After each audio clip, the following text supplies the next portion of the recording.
Hello દર્શક મિત્રો, જય શ્રી કૃષ્ણ। તો આજે આપણે સેવ ટમેટાનું શાક બનાવશું। તો તે માટેની સામગ્રી જોઈ લઈએ। 2 ટમેટા, વઘાર માટે તેલ, જીરું, રાઈ, હિંગ, સ્વાદ પ્રમાણે મીઠું, ધાણા જીરું અને ખાંડ, આદુ, લસણ, મરચાંની પેસ્ટ, સેવ। હવે આપણે વઘાર કરી લઈશું શાકનો। 2 ચમચી તેલ,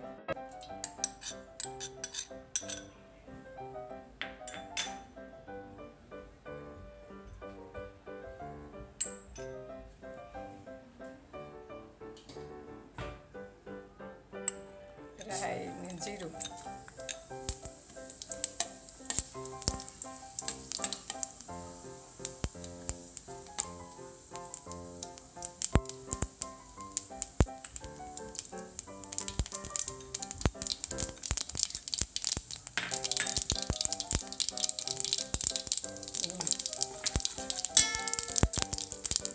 આદુ લસણ મરચાંની પેસ્ટ,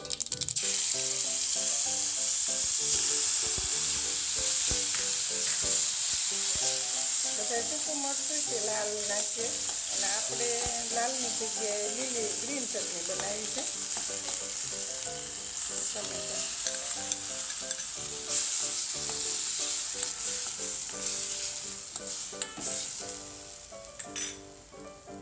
સ્વાદ પ્રમાણે મીઠું, ધાણા જીરું અને ખાંડ,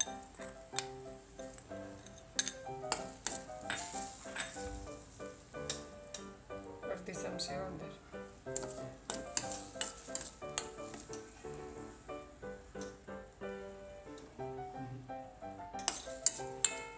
હવે 5 મિનિટ આપણે ઢાંકીને ચડવા દઈશું।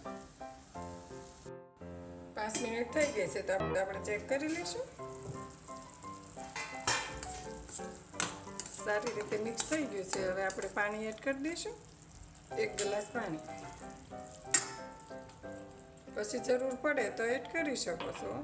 આજની મારી રસોઈ તમને ગમી હોય તો મારી રસોઈને શેર કરો, લાઈક કરો અને બાજુમાં બેલ આઇકન ઉપર ક્લિક કરો કે જેથી તમને ખબર પડે કે મારી નવી રસોઈ આવી ગઈ છે અને તમે જોઈ શકો છો।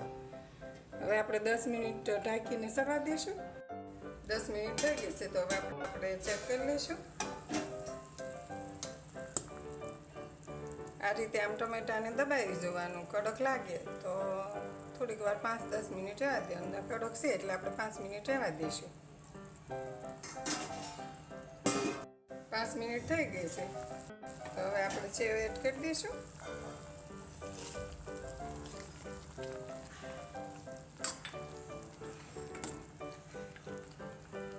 હવે 2 મિનિટ ઢાંકીને આપણે રહેવા દઈશું।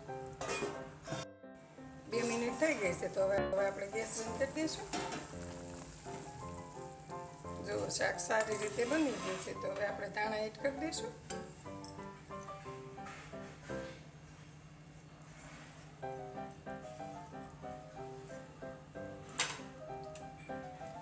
સર્વિંગ બાઉલમાં કાઢી લઈશું।